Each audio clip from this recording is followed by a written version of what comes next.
I've never forgotten that experience of hearing a little voice inside of me say, you need to be part of this. You have something to offer. We as humans have more in common than we have differences. We've graduated from do less harm. Now let's start to move into this space of do more good. Inherent in the positive development paradigm is an optimism. It's going from not just the art of the possible, but into the art of what we did not even realize was possible.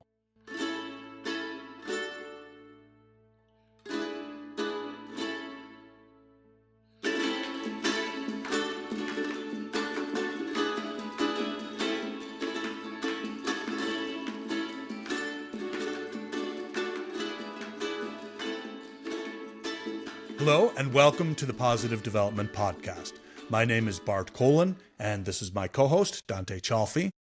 Hey, Bart, I'm excited about this episode. As am I. Thank you for being here. This podcast explores the shift from sustainable development's frequently cautious approach of do less harm to positive development's more forward-leaning and optimistic approach of do more good. Each week, we'll be speaking with experts from diverse fields to uncover practical yet innovative ways individuals and organizations can enhance their impact through positive development.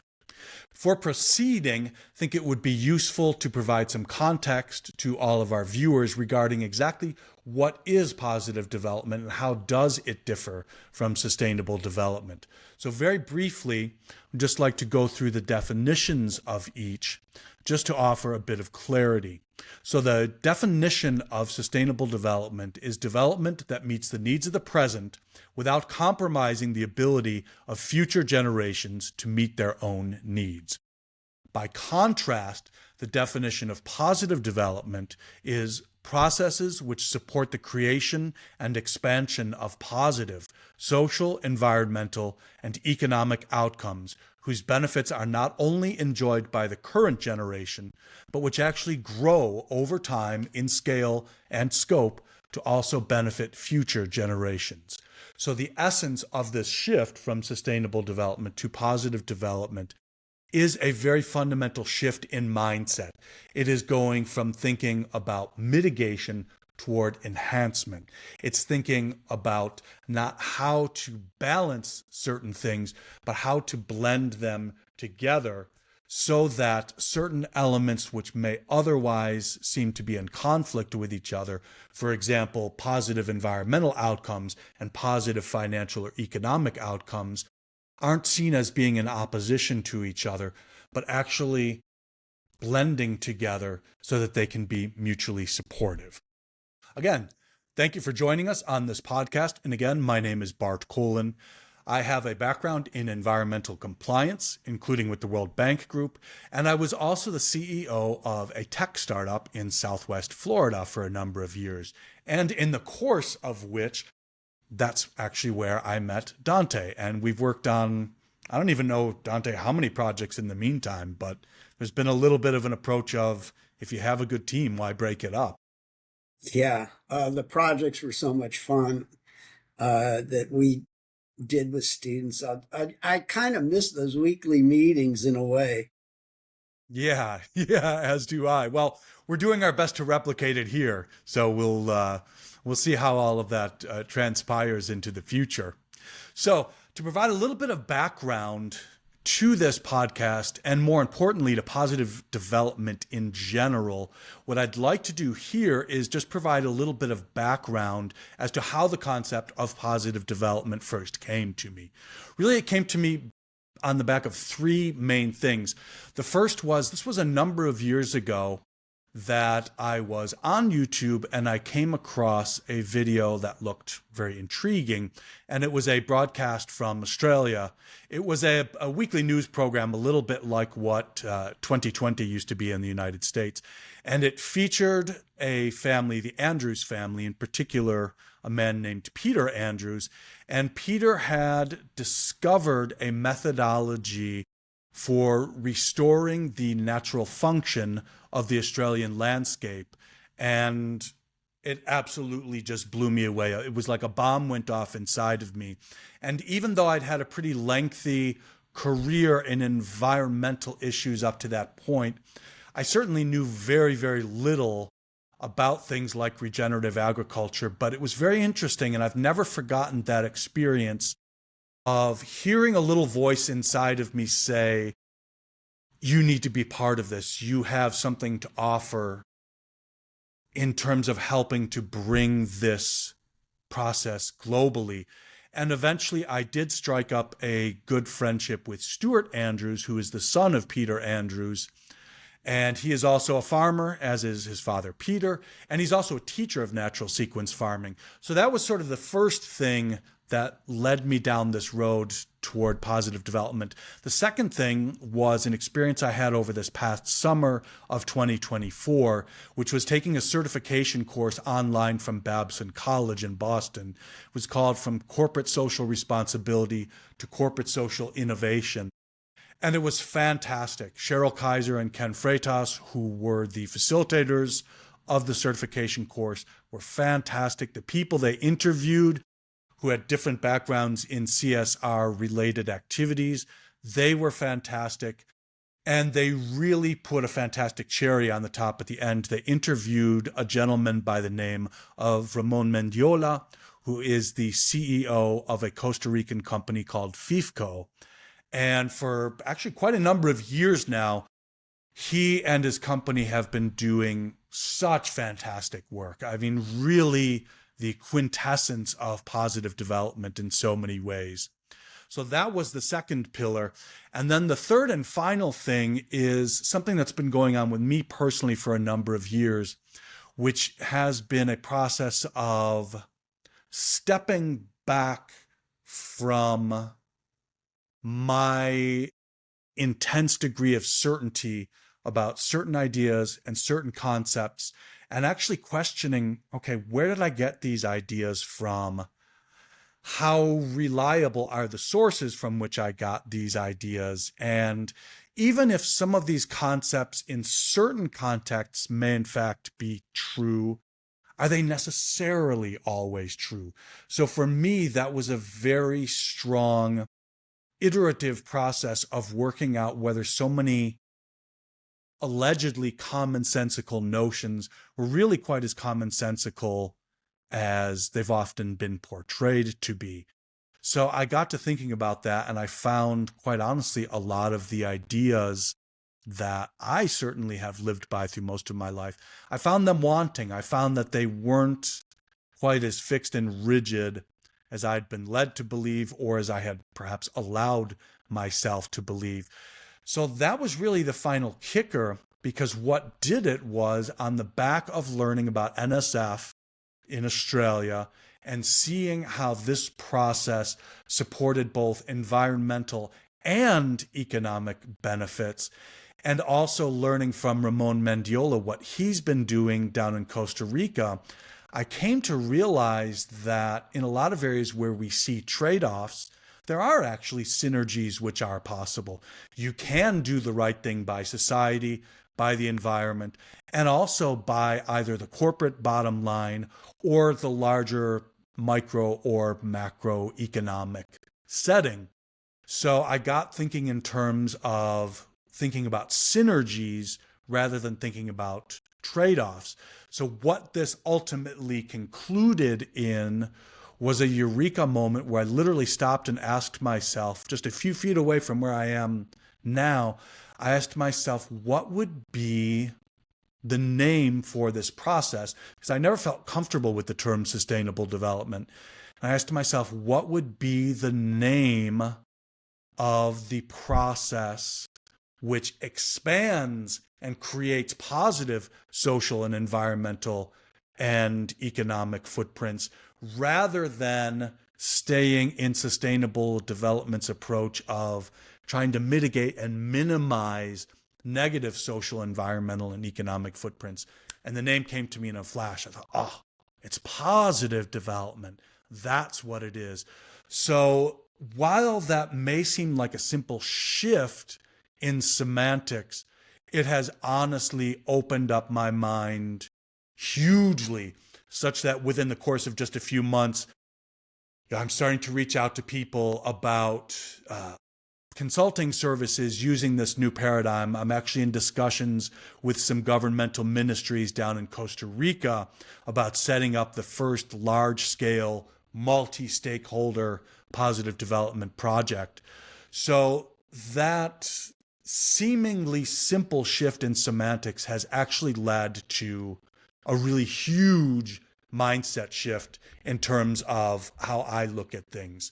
So that's my background, and I hope that provides a suitably strong base for Dante, as a refresher for you, and obviously also something to let our viewers know how this concept came about, what it entails. So again, that's a little bit of my background, my passion for positive development, and obviously my passion for creating this project. So to round that introduction out, if you're happy to jump in here, Dante, and tell us a little bit about your background, your passion for positive development, and maybe some areas you can see that having applicability, jump in. Yeah, absolutely, Bart. Before I jump into me, I just want to say I love the genesis of the idea for two key reasons. A, you really outlined how it stands on the shoulders of previous giants. That's number one. But also, B, I like the focus on the fact that it's not a zero-sum game. Mm-hmm. The environment, for example, can be made better with positive development, and it can be economically fruitful for all stakeholders. Mm-hmm. So you beautifully delineated that. So thank you for that. Thank you. I appreciate that compliment. Yeah, absolutely. And in terms of my background, I come from two primary domains, education and computer science. I've been in education for about 26 years, and I've been in computer science field for about 30 years. So I've seen a lot of changes. My current position is as a research associate at Georgia Tech.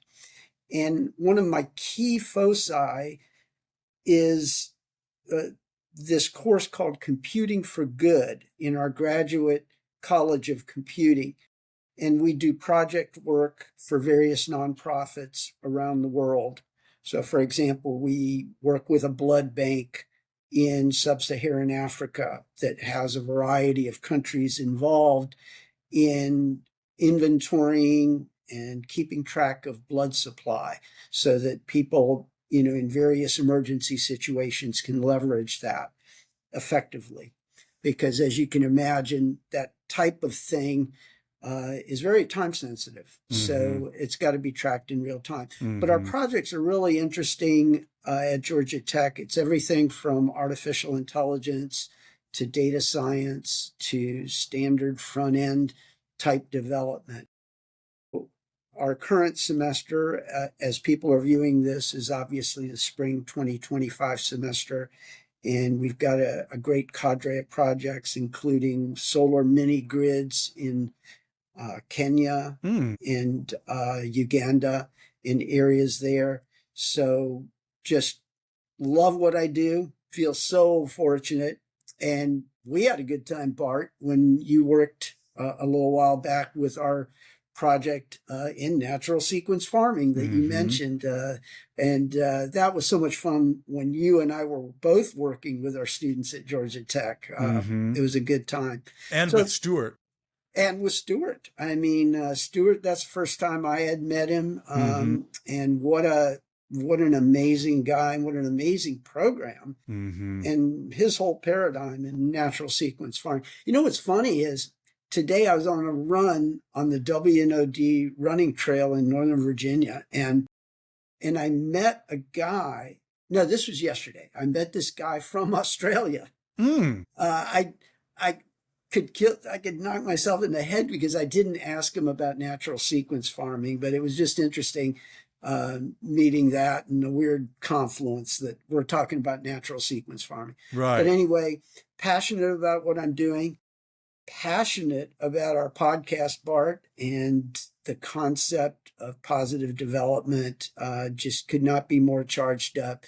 It has so much application in what I'm doing in education. in terms Absolutely. of, yeah, I mean, it's so important for our students who are developing their computer science skills to also understand the application in the sociocultural realms Hmm. that obviously positive development extends into. So excited about that.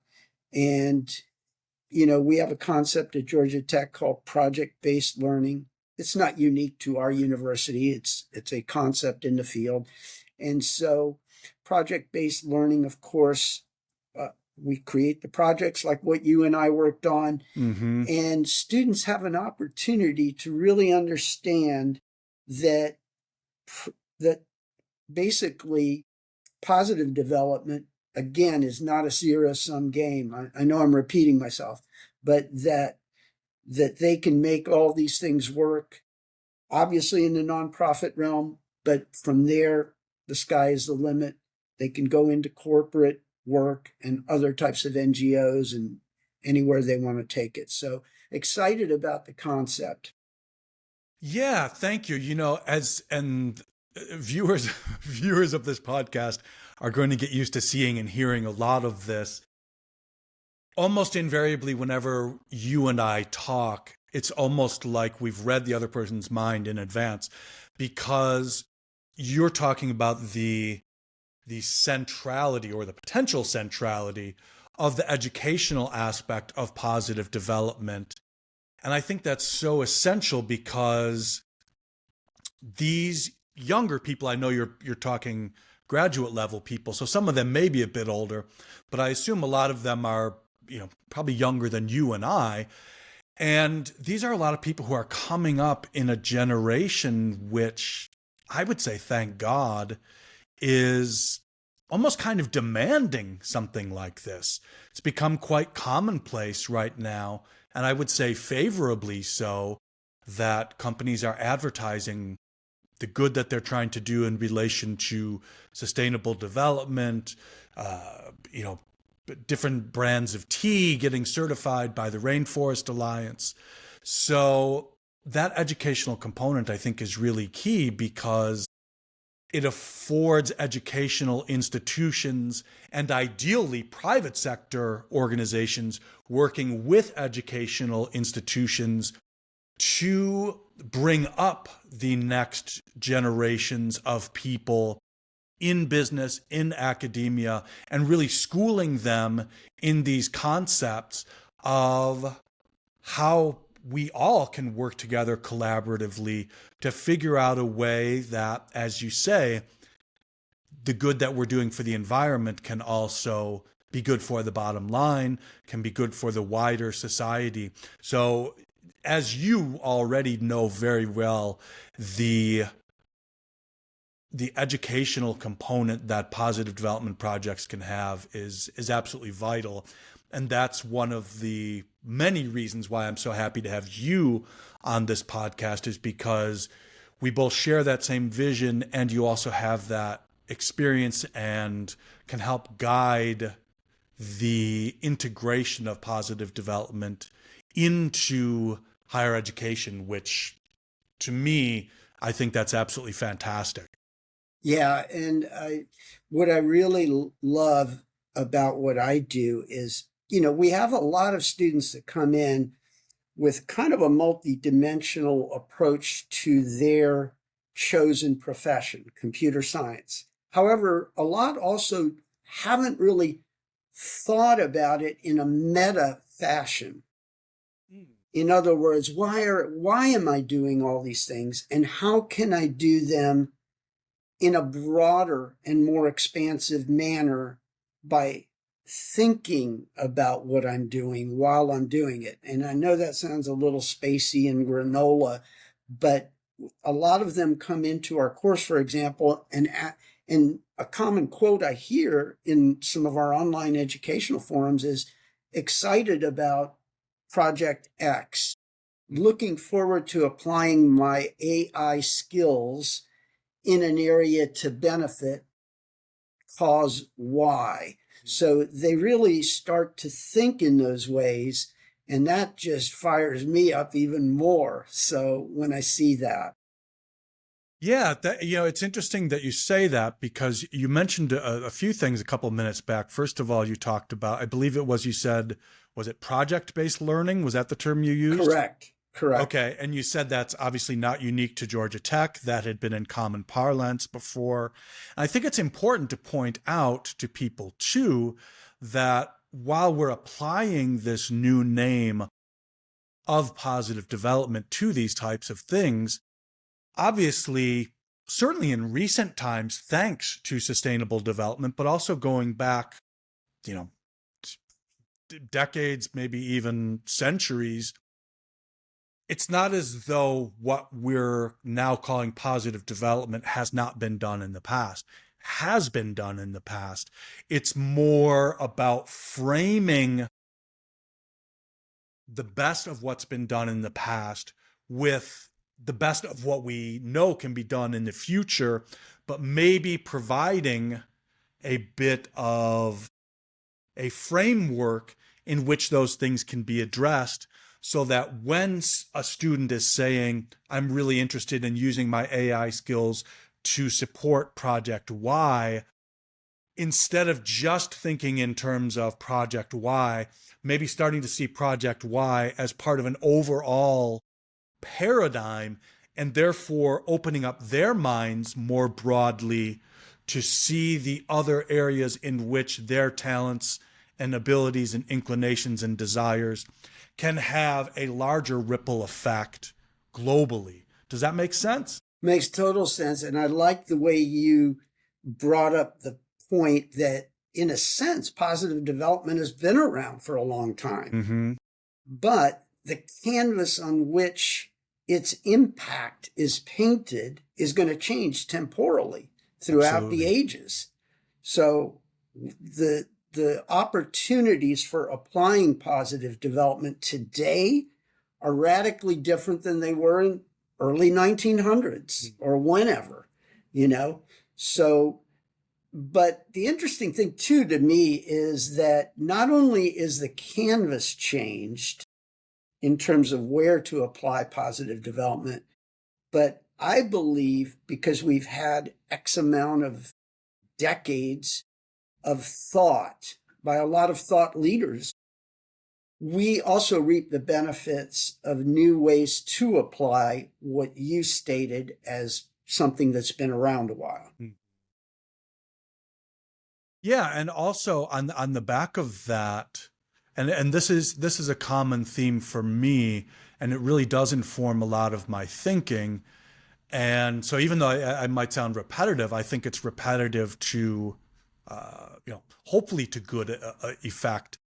It is that shift in mindset because before, when I was mentioning the impact that the Babson College course had on me, and particularly the interview with Ramon Mendiola in Costa Rica had on me, even he, for as amazing as the stuff is that he and his company have been doing, they're still talking in terms of reducing footprints, mitigating harm, and all of these kinds of things.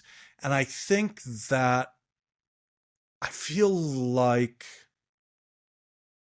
I feel like positive development is not my idea that I'm placing over things that humanity's already doing. I almost feel like it's an idea that came to me, thank God, I'm very grateful that it came to me, but it's almost like that little nudge toward the next step in the evolution of just about any human activity.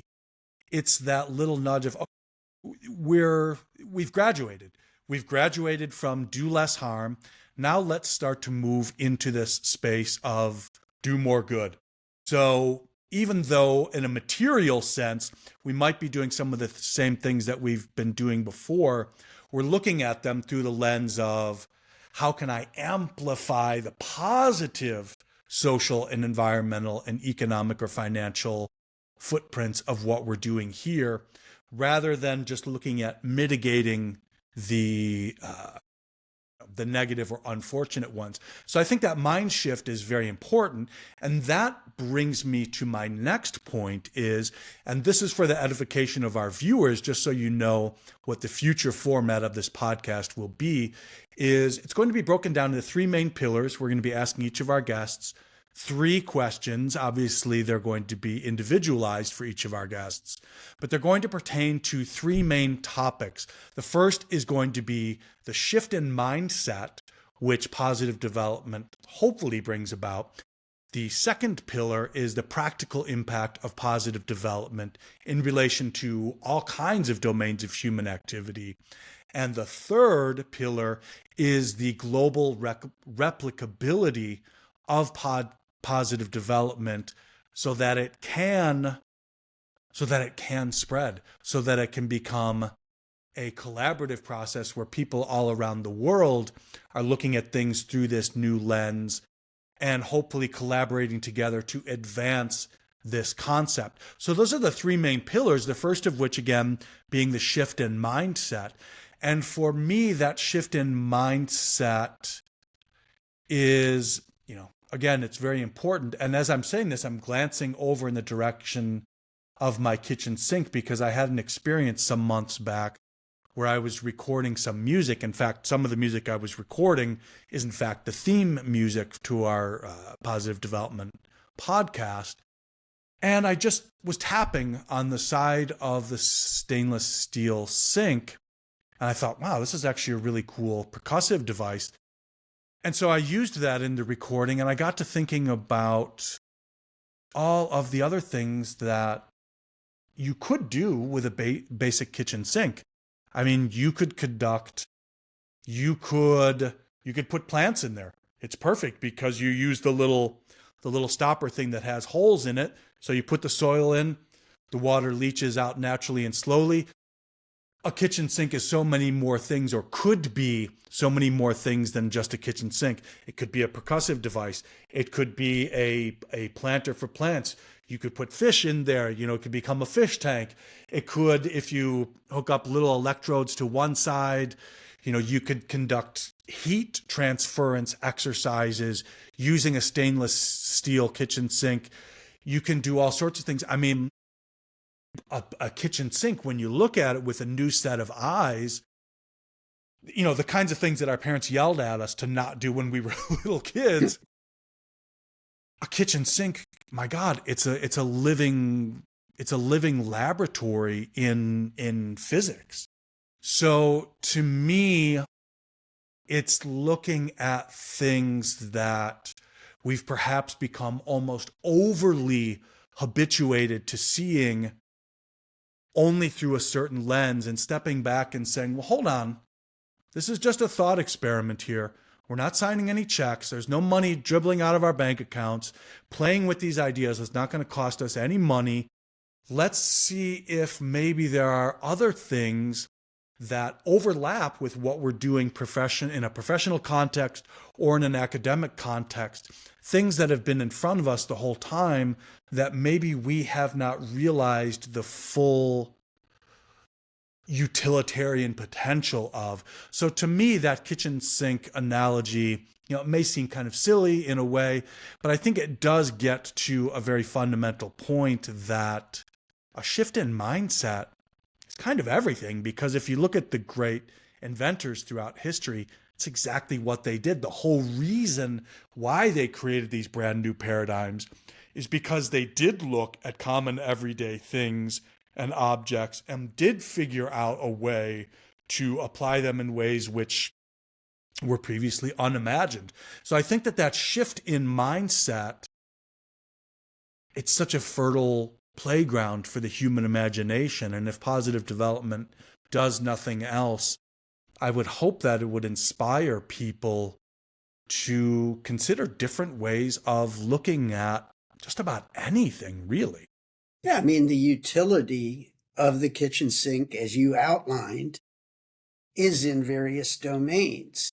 So metaphorically, in the quote-unquote real world, beyond the kitchen sink, those are the domains. Mm-hmm. The utility that you found in that kitchen sink crosses into various domains. Mm-hmm. So I just want to interject for the viewers, we are not sponsored by Home Depot.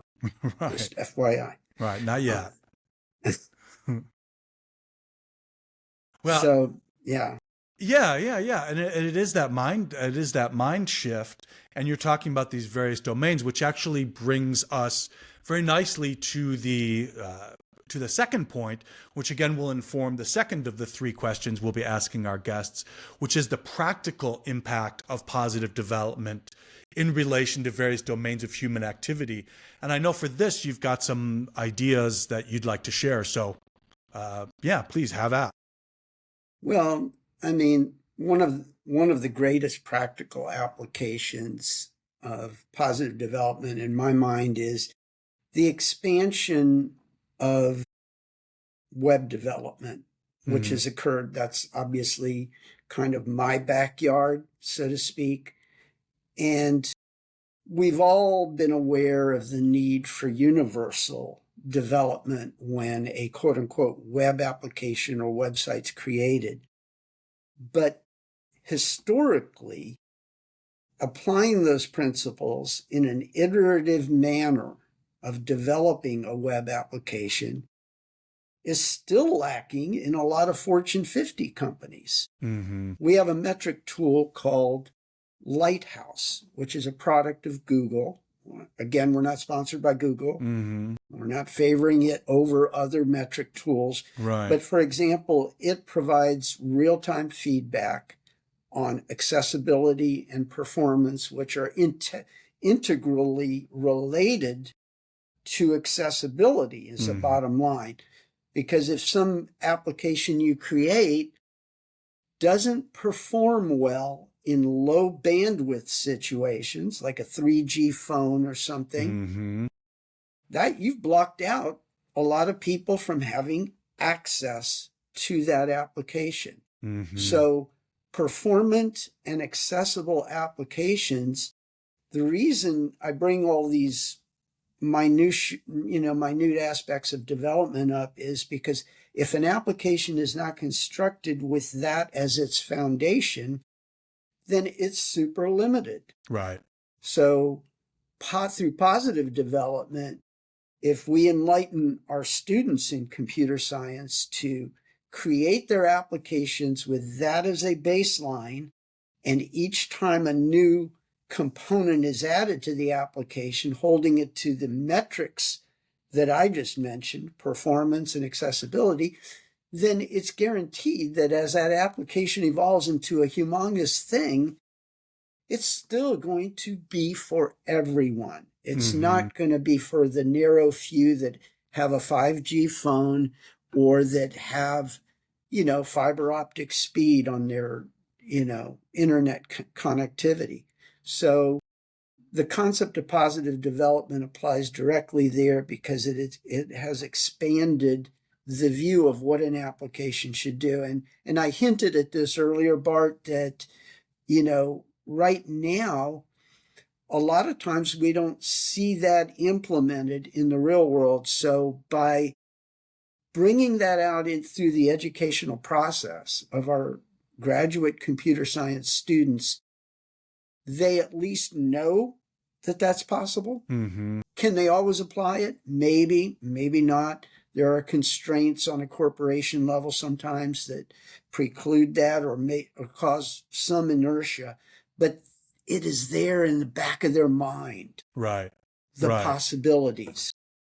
Do you think that in the context of your course, the Computing for Good course at Georgia Tech, part of the reason why you're helping to bring that to the forefront of these people's minds is because some of these projects, at least, are taking place in countries where you're not going to have the kind of connectivity that I have in suburban Chicago or you have in suburban DC. You are talking about places, maybe out in rural Costa Rica or rural Africa, where being able to access this technology is important and is vital.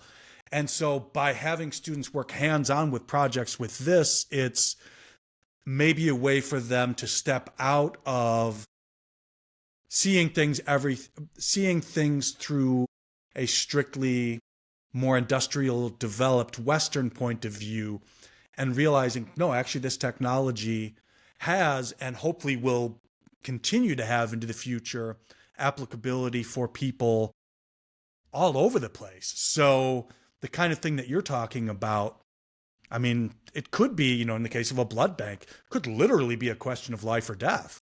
Yeah, I mean, you highlighted the key point exactly, and you alluded to a really important point, which is positive development. Again, I know I said this, is not a zero-sum game.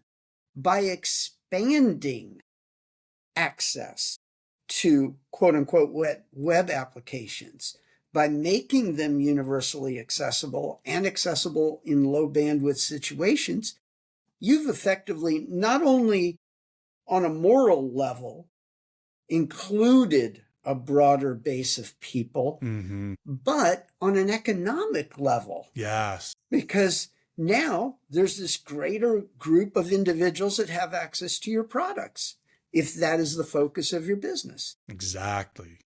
Yeah, exactly. And to go even further than that, or to rather to build on those 2 points that you just made, not just the moral aspect, but also the financial aspect. It's also, and this is something you and I have discussed, thinking about it in terms of the Costa Rica projects I'm working to get going.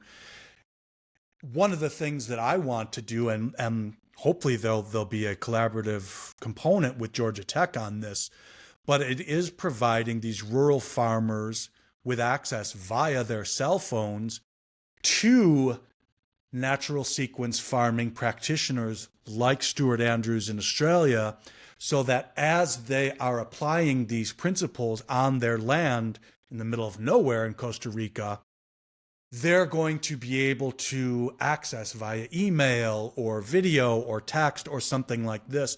They're going to be able to access this information or these people in order to inform what they're doing, which is obviously going to have a positive impact on their economic standing and therefore on the fabric of the local society in which they're doing the agriculture. Exactly. Yeah, exactly. It opens so many doors, as you highlighted about natural sequence farming to so many people. Hmm. Well, exactly, exactly. So yeah, I think we're both very much on the same page in terms of the potential application of positive development in all kinds of, again, in all kinds of areas. And that actually brings us nicely to the third pillar, which will form the basis of the third question we'll be asking each of our guests each and every week. This is the global replicability of positive development. And I use the term replicability rather than scalability very intentionally. And I don't want to go into too much detail on this because I hope within the near future we'll have Stuart Andrews on the podcast and he'll be able to talk more about this and certainly be able to talk about it in a much more informed manner than I'm able to. But what he was talking about in terms of agriculture is getting away from scalability and more toward replicability.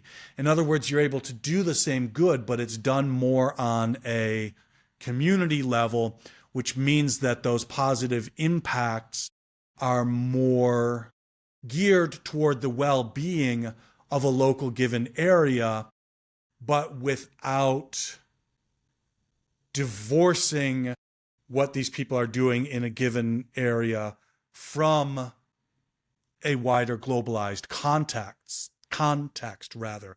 So the global replicability of positive development, that is informed by a couple of different ideas, and again goes back to this idea of a blend and not a balance. And again, I want to tip my hat to Dr. Scott Goldman for introducing that idea to me.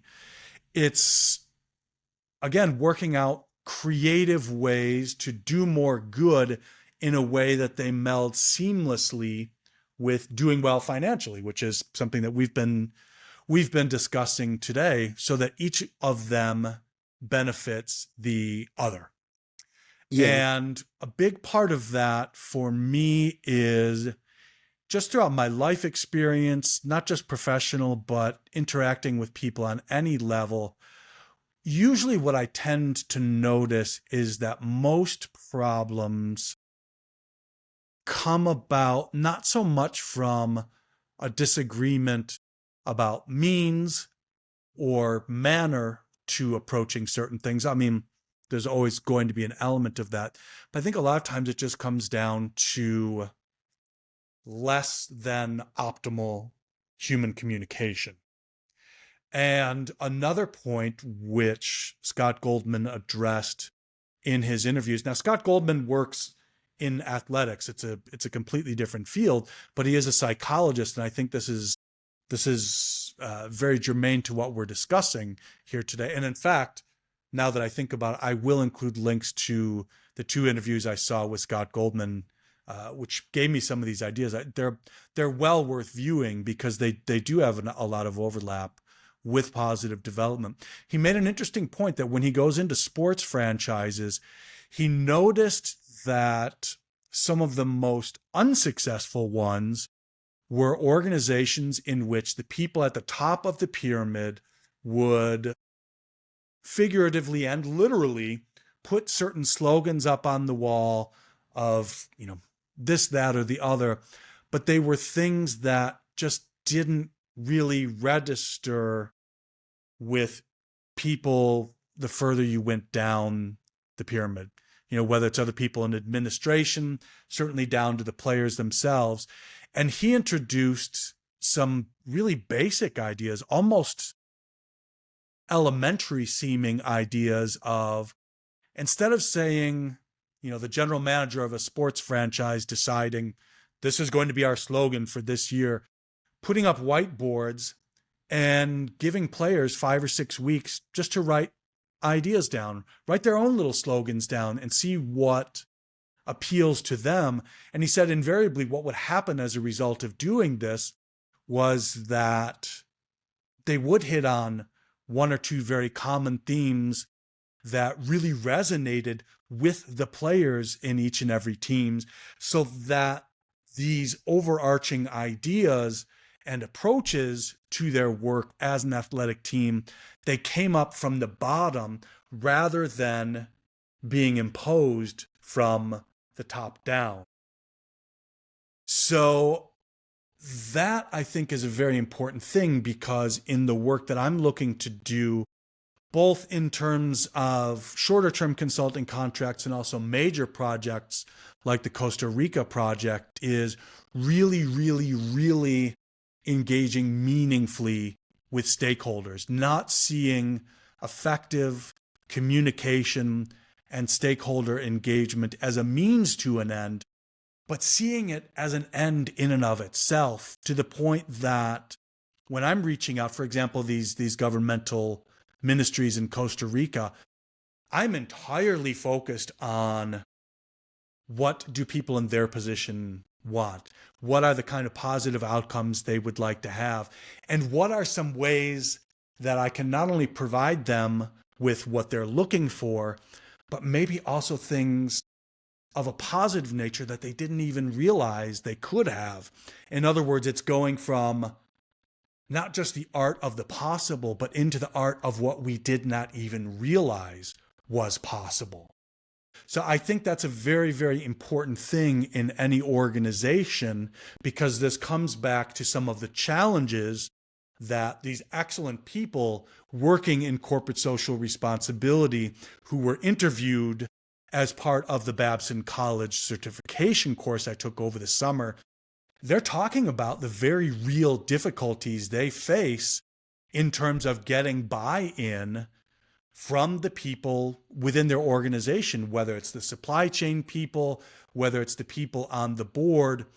And so one thing that I hope to do is, via this concept of positive development, as we're doing it here in our podcast, and as I do it in my work, is seeing how these subtle shifts in approach to engaging with different people can make it so that a dedicated CSR professional can in fact achieve the very outcomes that they were looking to achieve, but maybe faced obstacles in relation to earlier, but are now able to achieve because it's been approached in maybe a slightly different angle, such that the people in the supply chain, the people on the board of directors, it's almost a Lao Tzu concept of making people think, oh, actually, this was my idea. Doing it in such an iterative way that it's not something that's being handed down or enforced by the CSR team, but it's something that's being developed organically from within an organization so that everyone feels that sense of buy-in because they really do have that meaningful buy-in, such that the, going to the 80-20 principle of 20% of activity leading to 80% of the results, doing this in such a way within organizations, and that can include educational institutions, engaging so thoughtfully and meaningfully and genuinely with various stakeholders, and really making their concerns your own concerns, then that 20% of, in this instance, that 20% of activities of an organization, which may be CSR focused, can over time in a positive development context lead to 80% of the positive results that are ultimately achieved. Yeah, what I love about what you brought out just now, Bart, is that focus in regard to the replicability pillar of positive development, the focus on two things, a variety of stakeholders within a given organization having buy-in, but also the variety of stakeholders external to that particular, let's say it's an NGO or even a B Corp that's providing services to a given country. It's also engaging those stakeholders external to the organization itself. And it brought back a memory I have of this program, and I can't remember the exact program. I think it was deployed in the Sudan, but some NGO provided funding to a group of women that wanted to be entrepreneurs. I think it was the Sudan, but pretty much no strings attached. It's like, go with it. You know what needs to be done. And they gave them free rein. And to a person, if I recall correctly, each of the businesses they set up were successful. They ballooned. They blossomed into these incredible things. And so the reason I bring that up is because that's inherent in what you just brought out about the replicability. There's an empowerment that's conferred upon people external to an organization or a government or anything. By conferring that power, it almost it does increase the chances of success of whatever the endeavor is. 100%. And that's a great example because it does demonstrate not only that point, but it also demonstrates the point, doubling back on what Scott Goldman had to say about having a lot of these ideas come, I don't really like this terminology, but for want of better terminology, come from the bottom up. In other words, rather than an external donor like the World Bank coming in and saying, we will give microfinancing for these and these and these types of businesses. It's no, we want to go to the people who are living in this community, who speak the native language, who practice the native religion, who know all about this society far better than these well-intentioned external stakeholders could ever be, and giving them a greater degree of control in terms of making decisions that are going to benefit their society. If I'm reading you right, that sounds like that's also a critical component to the success of those kinds of initiatives. Yeah, absolutely. I, I, I wish I could remember more details about this program so I could reference it for the viewers that we have, but I'm sure they could look it up. Just do a Google search, Sudan, female entrepreneurs. I'm sure it'll come up. Yeah, I'm sure it will. And, with all of this stuff, I think it's important to point out, it's important actually for both of us to be reminded of this, and also important to point out to our viewers that the experts we're going to be speaking with, in most instances, they are going to be vastly more knowledgeable and experienced in their given domain than either of us will be. So it is very much a learning process for us to learn from them. But at the same time, I would like to think that at least to a degree, by introducing them to this concept of positive development and maybe hitting on some of these points, that they too will walk away with, I think it's in the wording of Bob Proctor, it might have been someone else who said it earlier, but leaving every person you come in contact with the impression of increase. So while I certainly hope, and I'm sure you hope, to learn as much as we can from our guests, hopefully as part of the process of engaging with us, they'll also leave feeling maybe a little bit more of a spring in their step, and maybe just as a result of that mind shift, maybe having certain ideas or inspirations that they would not otherwise have had, to figure out ways that the 20%, namely the CSR work within a given organization, could in fact lead to 80% of the positive results, because those activities will help to feed the corporate bottom line. And also, I think a lot of times when people think in terms of engaging with multiple stakeholders, like both you and I have mentioned, people would probably be naturally inclined to see that as an undesirable increase in complexity, because rather than 2 stakeholders, we've got 7 stakeholders. And I can understand where they're coming from with that. But on the other hand, I would say that if you do effectively, and again, I'm thinking of the project I'm putting together in Costa Rica, I think it's 6 or 7 classes of stakeholders. But I don't see that as increasing complexity, because, again, being completely focused on providing these people not only with what they want and need, but going above and beyond and giving them things that they didn't even realize that they could have. I don't have to sit back and sweat, how is this project going to work out? Because if a person is genuinely included, if a person really knows that someone is bending over backward to do things in a way which is going to be of benefit from them, they are going to have so much more buy-in. They are going to be so much more engaged. They're going to have so many more creative ideas. They're going to be so much more willing to go the extra mile, et cetera, et cetera, et cetera. They're going to be so much more apt to work with you again in the future on other projects. So it's almost like you don't even need to worry about all of those specific outcomes that you might otherwise break down into individual silos.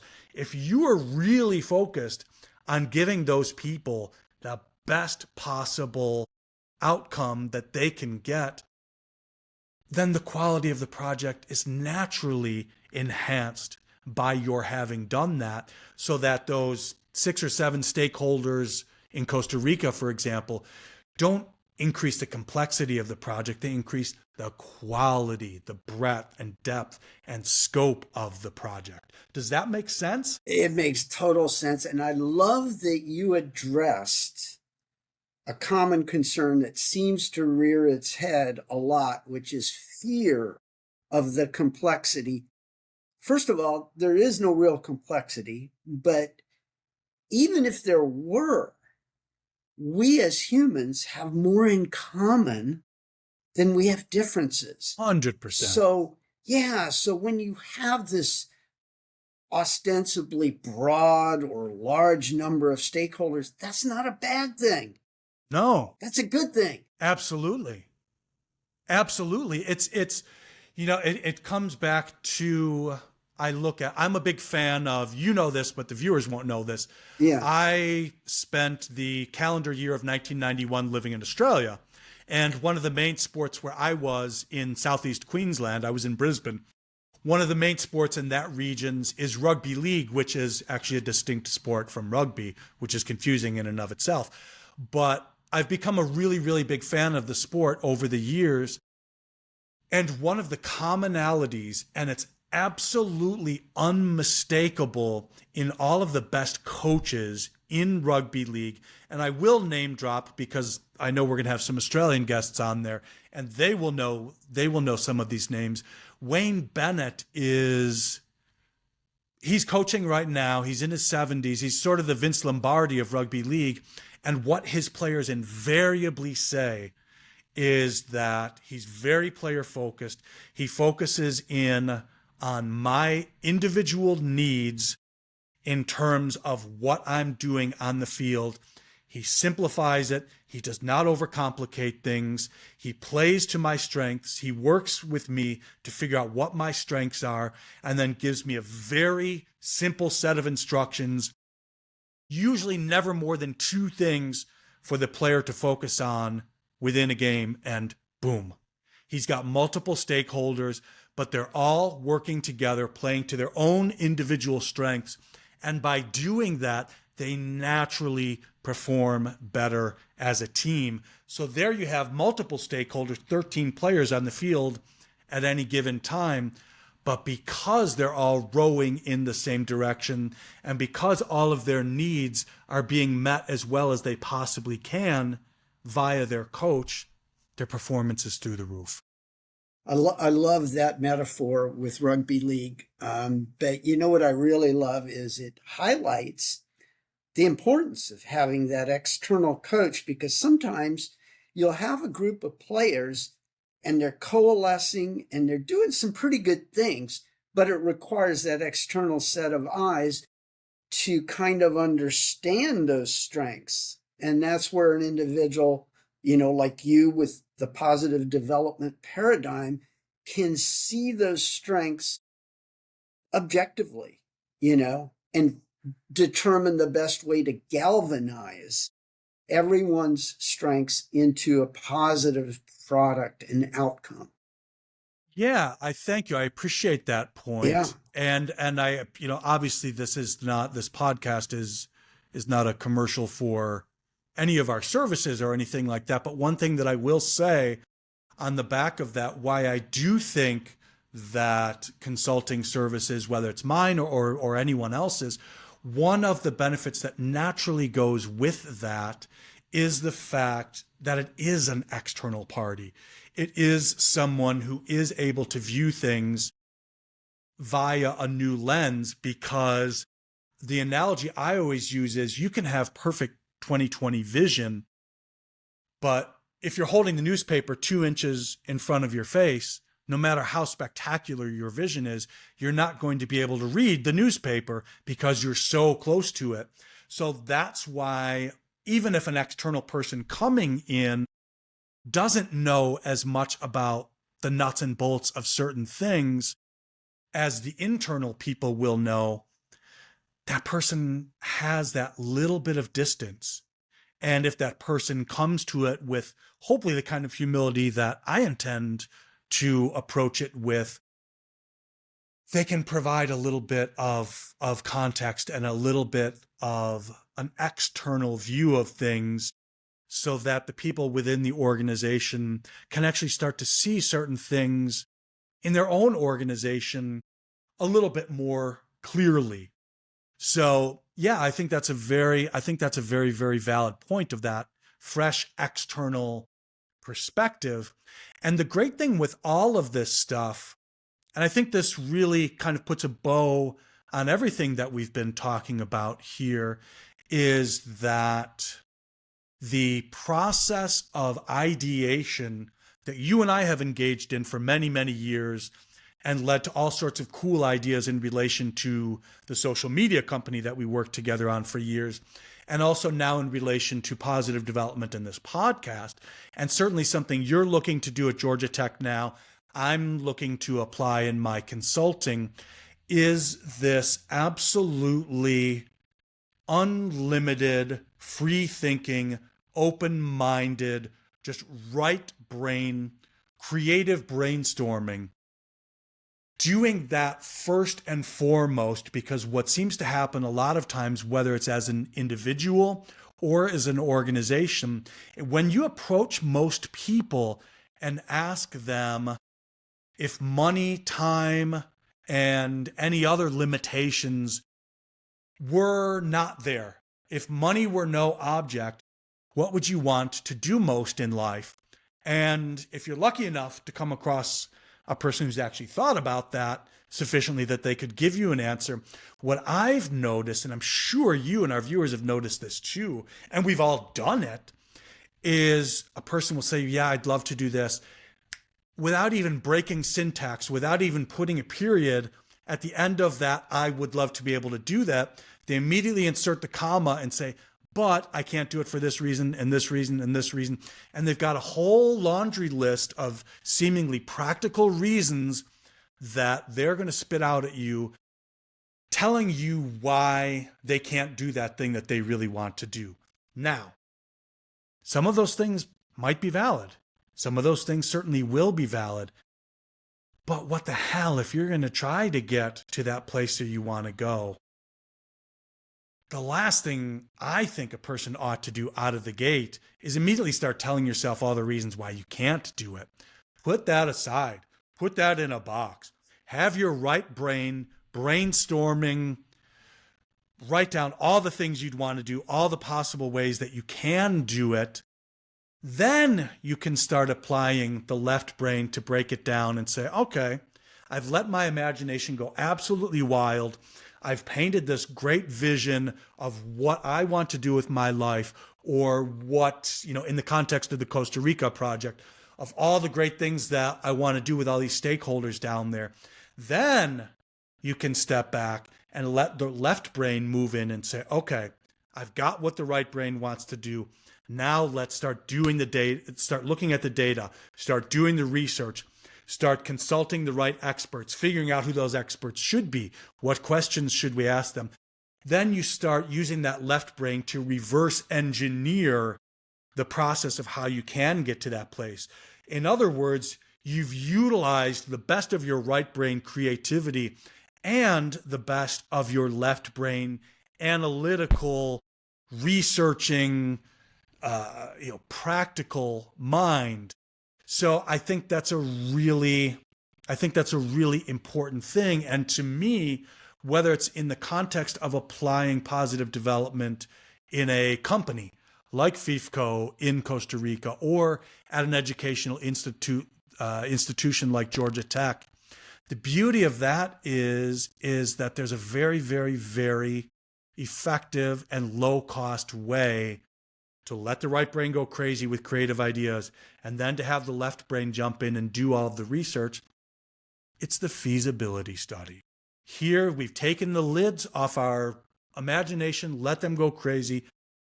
No idea rejected out of the gate. Then we go through with the left brain, start conducting all the research and reverse engineering that process. So it's almost like you get the best of what the human brain has to offer. So you're using your creative imagination to come up with creative ideas, rather than to come up with creative ideas as to why you can't do something, and allowing that left brain to jump in and say, yeah, and I've got 10 more reasons why you can't do it. It's getting the best out of both. And that's why, for me, as an overall approach to positive development, whether it's in speaking to our guests, maybe working with you at Georgia Tech, or working with any of my consulting clients, the feasibility study is a very, very way to get the best out of both of those, hemispheres. Does that make sense? Yeah, I mean, it obviously makes total sense. And as you were describing that, and the metaphor of kind of right and left brain hemispheres working in a congruent manner, I started thinking that inherent in the positive development paradigm is an optimism. A lot of Yes. times there's an inertia to change, as you outlined, especially within corporations and organizations, because, hey, if it ain't broke, don't fix it. That mindset. Well, that's fine, I guess, in some situations. But at the same time, it's excluding possibilities. And what I find with positive development is an inherent optimism. And I started thinking about this over the last few weeks, and amazingly, I came across John Newton, who some of our viewers may know who that is. But just to elaborate, John Newton wrote the poem on which the song Amazing Grace is based on. Now, that's a fun little trivia fact you can impress your friends with. But the key to this is John Newton's backstory. Of anyone to write such a significant, iconic thing in the history of mankind is really amazing, because John Newton was a former slave ship captain. He later became a slavery abolitionist. So what's the reason I'm bringing this up? I mean, if you can change your mindset from that to that, anything's possible on planet Earth. Absolutely. Absolutely. Yeah. And it is that mind shift. And you're right. You hit on the inherent optimism of positive development. And it's part of that is, if you're looking at how can we how can we have a positive outcome here? How can we have a positive outcome here? How can we have a positive outcome here? As opposed to looking at it through the lens of how can we have a positive impact here and mitigate the damage that positive outcome has here. I really see, again, I know I keep harping on this, but I think it is a very important point, this concept of effective stakeholder engagement, because if I were, to go into the Acme Corporation and, consult for them in talking with, for example, the supply chain team, I'm not going in there with the back of my mind thinking, okay, I need to win them over to this. They're going to pick up on that. My focus is going to be on how, from the ground up, working with them, do we figure out the things that would make their work easier, better, more effective, more impactful, more engaging, more fulfilling. Then once I've got that, I'm not going to have a difficult time figuring out how that blends, not balances, blends with the positive development approach. Yeah, such a beautiful illustration of it there, those separate components and the blending of them. And again, it goes back to what we said earlier in this podcast, that it's trying not to control, but to leverage talent. So obviously we've gone through a lot of ideas here and ultimately ended up, as Dante and I often do, going into far more depth than we had initially intended to. But I think it's a fantastic process, and hopefully that has provided a little bit of food for thought for some of you, our viewers. So before we wrap up here, one thing that we'd both like to go through is just some of the kinds of people that we might like to interview for this podcast, whether those are specific individuals or just types of individuals, because we really both want to view positive development as something that can have applicability across various domains of human endeavor, rather than just those which are addressed by traditional sustainability, for example. So Dante, any thoughts from you regarding people you'd like to talk to, kinds of people you'd like to talk to, ideas you'd like to explore in the podcast? Absolutely. I've got three people in mind, and they come from such disparate domains. I mean, the first one is Siggy Hilmerson. Now, think of the name Siggy. For some people, that's going to ring a bell. Siggy's yogurt. It's Ah, prevalent in a lot of mainstream stores, grocery stores. And I read Siggy's backstory, which is really interesting. He's an immigrant from Iceland, lived in New York for a while. I think is still living in New York, but created this really interesting product because he felt that American yogurt was too sweet tasting for his taste buds. So created Siggy's yogurt, sold the company, blew it up into this major company. And what I really like is Siggy's out of the box thinking, because even the containers of yogurt are well constructed. There is no printed label on plastic, which is inherently difficult to recycle. So what did he do? He puts a cardboard label around it. Why didn't anyone else think of this? I exactly. love that. Yeah. So Siggy Hilmerson is one guess. The second person is Anne Marie Emanuele. This is, full disclosure, a friend of mine in Taos, New Mexico, and she created a mindfulness company that does really interesting work with mindfulness. It's not just one-on-one with individuals or even one-on-one with groups in the community. It's with kids and families as well. So really seeing mindfulness as a concept applied on a family level or even a high school level.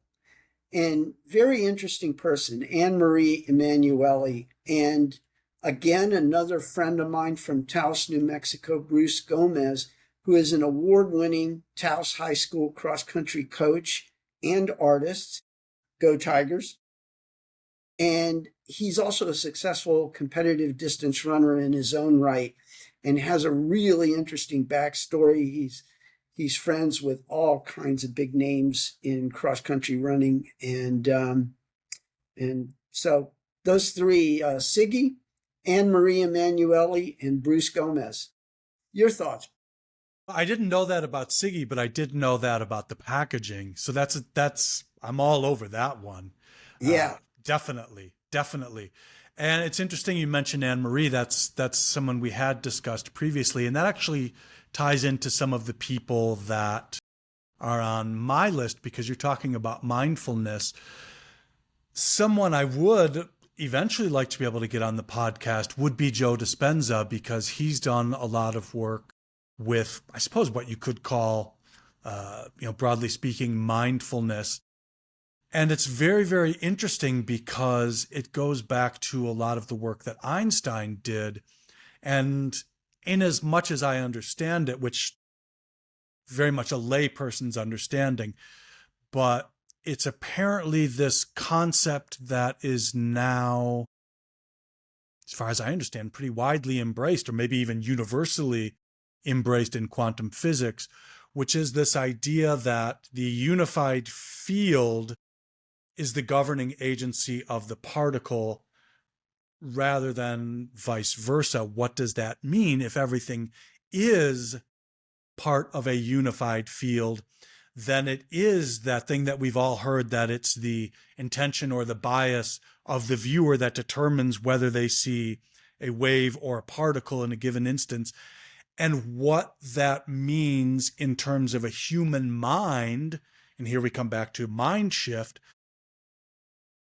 what actual real physical impact on the world our thoughts and intentions can have.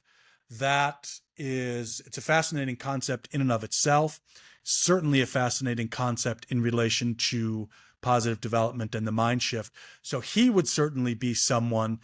So, along similar lines, I'd like to speak with peace advocates, because one of the concepts that came to me that I thought would be really cool would be something that I've called, obviously it could be changed, but the 1111 pause for peace, which would be this thing. You'd have a mobile app on your phone, and it's people all around the world at 11:11 a.m. in their given time zone, pausing to pray or meditate for world peace, because all sorts of interesting studies have been done, including one close to you in Washington, D.C., where they measured the crime rates, automobile accidents, and all of these things that were going on during a mass meditation event in the city. And they found what appeared to be measurable impacts in that local environment there. So I'm absolutely fascinated by anything and everything that relates to that. And a couple of other types of people, obviously the regenerative agriculture people. We talked about natural sequence farming at the beginning of this. I am friends with Stuart Andrews, so I'd love to have him on the program. Also someone in that field whom I have not met personally, but is also a natural sequence farming practitioner, is a man by the name of Martin Royds. And what he's been able to do on his farm in Australia is eye-popping. And he's interesting because not only does he do what Stuart does with natural sequence farming, but he's also a big advocate for food quality, for potentially having QR codes above foods in the produce section so that you can scan it with your phone, find out what is the nutrient content of these carrots, et cetera, et cetera. So he'd be a really interesting person. And then another person for me would be Ramon Mendiola at FIFCO in Costa Rica. Obviously, he's someone who really, in a way, he's kind of the godfather of positive development in a sense, because if I hadn't come across him, I don't know that this concept would have come to me. And, again, full disclosure, he is someone I'd like to work with down in Costa Rica. But why would I like to work with him down in Costa Rica? Because he's a real doer. He's a real visionary thinker in this field. And I think he's someone who is going to really inspire the two of us, our viewers. But I think he's also someone who, dare I say, will also be inspired by this vision of positive development, rather. So, yeah, those are some of the people I'd love to have on. Wow, what a great list. And obviously I know Stuart too, since you and I worked with him. And Mendiola just sounds amazing. And the 1111 project, wow. That someone has quantified impact of that. That's awesome. Yeah, absolutely. It's hopefully that's something that we'll go into more detail when we speak with some of these people to hear what they have to say about that. Yeah, but it you know what, if nothing else, Dante, it shows at least the potential applicability of the positive development mindset to something like world peace. Absolutely. Wow. Well, we got a lot on our plate, Bart. We do have a lot. We do have a lot on our plate, and thank God that's what this is all about. So, just like to say a very hearty thank you to you, Dante, for being part of this podcast. It is already, just on the back of this initial episode, it's honestly immeasurably better than it would have been if I had done it on my own. Well, thanks again for inviting me to be part of it. I am loving it. This was a fun episode. I'm looking forward to a lot more. Yeah, as am I. And obviously, I want to thank our viewers for watching this. Hopefully, this has encouraged, inspired you. Feel free to reach out and connect with us. We'll provide means for you to do that in the show notes. And until next time, thank you again, and onward and upward.